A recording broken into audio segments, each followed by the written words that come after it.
Welcome to the KFC Lab Clinical Scientist Series.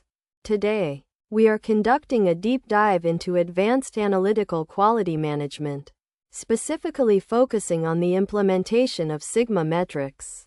In a modern clinical laboratory, precision is not merely a goal, it is a mathematical requirement. We begin by understanding that every test result is subject to variation.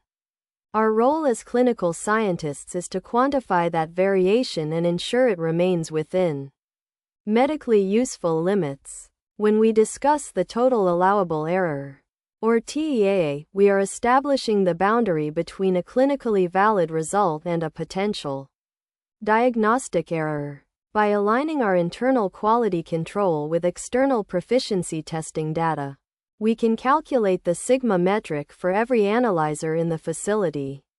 A Six Sigma process represents world-class quality, where errors are reduced to fewer than 3.4 per million opportunities.